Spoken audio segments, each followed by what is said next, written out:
as IOPs, we always talk about, the seat at the table.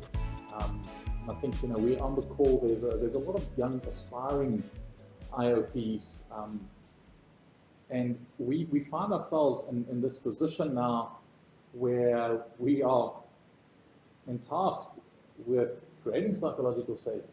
So I need to engage with more senior people. I need to provide and showcase the value, that an IOP adds to an organization. And a lot of challenges, and I can, identify with that sort of earlier in my career. From your side, if you sort of that emerging IOP coming into the organization, having to engage with senior people, having to articulate the value of an IOP, what are some of the things, JP, that you found to assist you with that? And I think that is, anyone who's had a stint in consulting knows the challenges around walking into the room and trying to help a client that has 30 years experience in their role. And I think it's kind of the same approach and same kind of situation where you've got bright ideas, you've got initiatives that you think can make a difference, but being young in an organization or early in your career, people might not see that contribution to the same value as you do. So I think two ways that kind of the people that I work with and through my own career that you can address this or kind of mitigate that loss or differential in power or experience or position in the business is, one, I would never go into a room and cold position an initiative.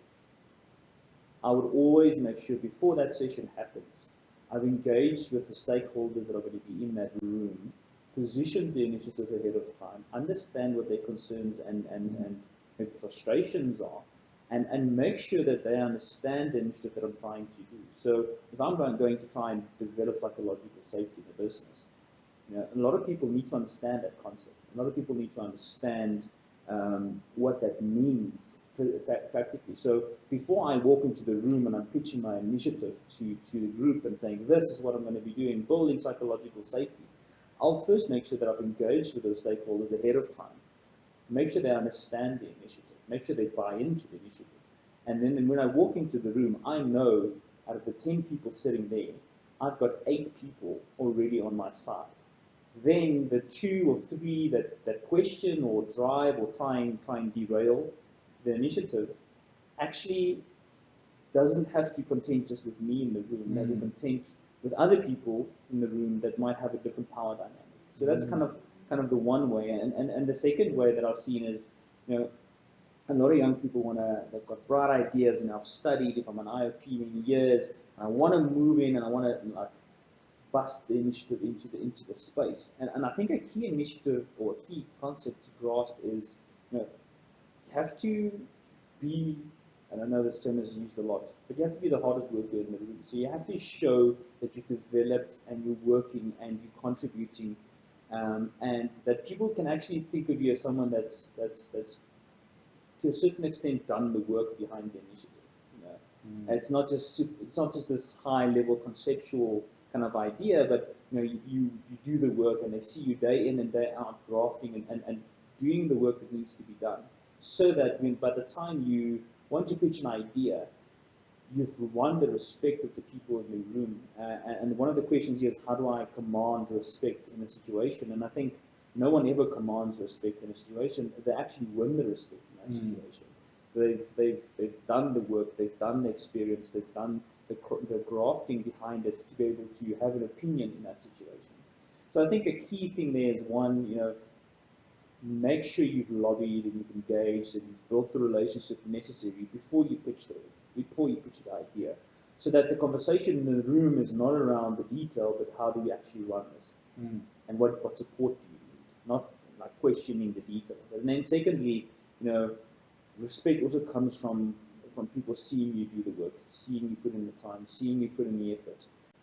If you are someone, and I'm not saying the people on this call would be, but if you're someone that just sits in the corner and kind of just lets days pass by, one day you've got a bright idea and you want to pitch it, then there's not going to be a lot of people who listen to that. You have to be proactive. You have to be engaging. You have to be building the relationship so that when that happens, it becomes easier.